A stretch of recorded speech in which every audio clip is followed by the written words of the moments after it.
Bom, agora vamos ver um outro tipo de exploração, que é a exploração quadrática, ou busca, como queira. Estou usando a palavra busca e exploração aqui como ou uma ou outra, uma vez que os termos originais são em inglês e a gente não tem uma tradução já consolidada sobre o assunto.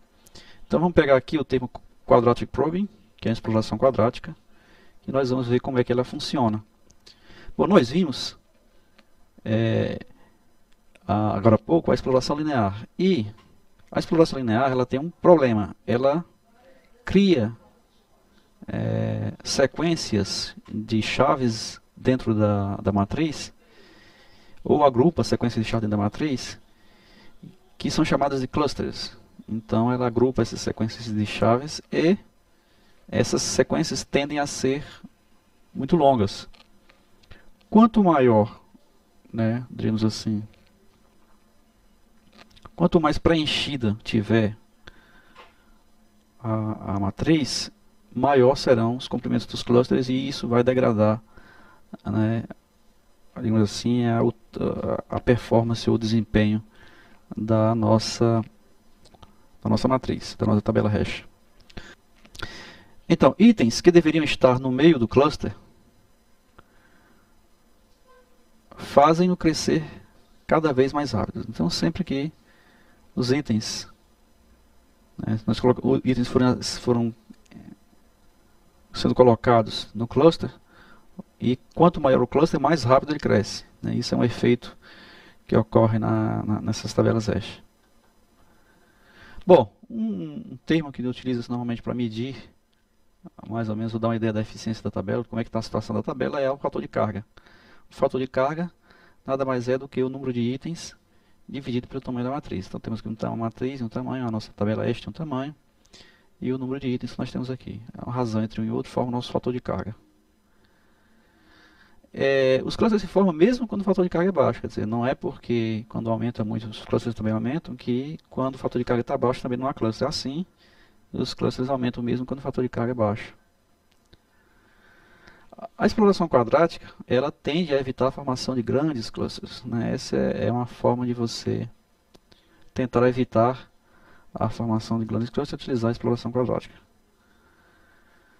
Como é que se faz isso? Faz isso evitando o preenchimento linear. Então nós não vamos mais preencher um após outro. Né? Na exploração linear, a posição de inserção, o hash de cada um dos valores, a partir da posição de inserção, desculpe, de cada um dos valores, você procura posições linearmente. Ou seja, a próxima posição será x mais 1, o valor do x mais 1, x mais 2, x mais 3, ou seja, procura essas próximas posições linearmente. Na exploração quadrática, a busca das próximas posições é feita seguindo essa lei de formação aqui. Né? Ou seja, seria x mais 1 ao quadrado, a próxima posição, a segunda posição seria x mais 2 ao quadrado, x mais 3 ao quadrado e assim por diante. Então, por isso que ela é chamada de exploração quadrática, porque os passos variam com o quadrado da posição que você quer inserir. Por isso é chamada de exploração quadrática. Então, como é que funciona isso? Então, na exploração quadrática, você faz o hash, calcula o hash encontra um dado original, se puder preencher nessa posição original, tudo bem, preenche, se não, ele começa a calcular os saltos. Calcula o primeiro salto, o deslocamento, vamos chamar de deslocamento, calcula o primeiro deslocamento, ou seja, a próxima posição é 1 ao quadrado, é 1, então ele verifica se pode inserir aqui. Se não puder inserir aqui, ele calcula o próximo deslocamento, que é 2 ao quadrado, 4, tenta inserir aqui. Se aqui também tiver preenchido, então ele tenta o próximo, que seria 3 ao quadrado, que é 9, e se tiver vazio, ele faz a inserção. É a mesma coisa que acontece com a busca.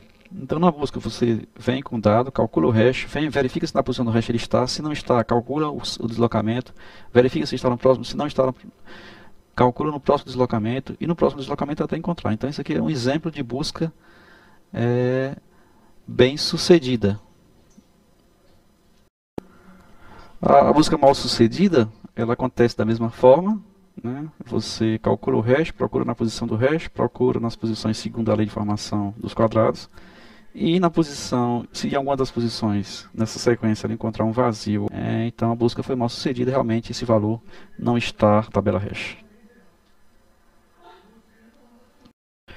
Bom, o problema da exploração quadrática é que os dados com o mesmo hash, eles seguirão a mesma sequência e formarão da sua feita uma coisa que se chama cluster secundário, um cluster não contínuo. Ela forma um cluster não contínuo, né? Um cluster secundário que é o mesmo cluster que elas tinham formado antes na exploração contínua. Então, o efeito do espaçamento que é obtido entre as células, ele é, de certa forma, contrabalançado pela existência de um cluster secundário.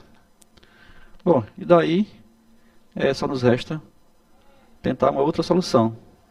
A outra solução, né, uma das outras soluções seria fazer o duplo hashing.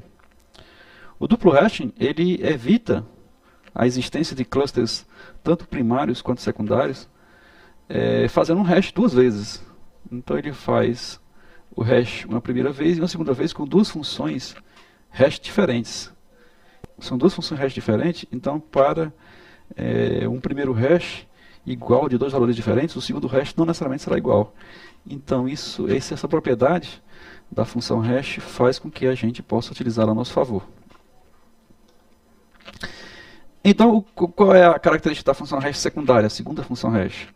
Então, a segunda função hash, ela não deve ser igual à função hash primária, óbvio, né?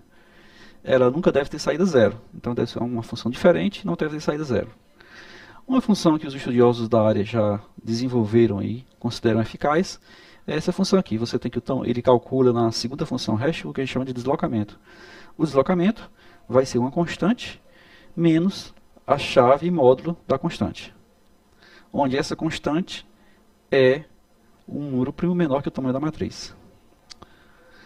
É aconselhável também, a gente vê mais na frente, que o tamanho da matriz seja um número primo. Nós vamos ver daqui a pouco porque é que isso é necessário. Mas antes, vamos ver o nosso programa 67, como é que ele está lá, nós vamos ver nosso código. Então nós temos aqui o nosso programa 67, ele faz o duplo hashing, né? Ele faz o duplo hashing para a gente, e nós vamos dar uma olhada rapidamente aqui nas principais características desse código, né? Implementa exatamente o que nós falamos. Bom, primeira coisa, nós temos a classe item de dado, como em todos os nossos programas. A partir das árvores nós colocamos uma classe específica para representar o item de dado que está contido naquela folha ou naquele nó, ou no caso naquela tabela, naquela célula da tabela especificamente.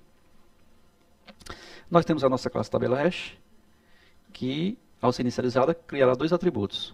O tamanho, o primeiro atributo que será criado na inicialização, e a matriz hash, que é uma lista ou uma matriz, como você queira, que conterá, né, digamos assim, todas as células ou todos os dados dessa tabela. Essa matriz, ela será inicializada com valores non. Nesse laço aqui, for i, ela será inicializada, criada a matriz inicial com tamanho identificado aqui pela variável tamanho. Ela será composta de itens do tipo non. Então essa é apenas a criação. Na criação da tabela hash vai ser inicializada essa matriz. Bom, algumas funções auxiliares. A função mostra a tabela. A função mostra a tabela, ela imprime no vídeo o nome tabela e imprime no vídeo, né, todos os dados da tabela. Ela imprime para as células que estiverem preenchidas, ela imprime o valor que está lá na célula. Ela obtém esse valor através da função obtém dado, que é essa função aqui, né, do item de dado. Então, ela imprime, né, cada um dos elementos da matriz, é um laço, isso aqui, ela imprime cada um dos elementos da matriz, obtendo o dado para cada um desses elementos.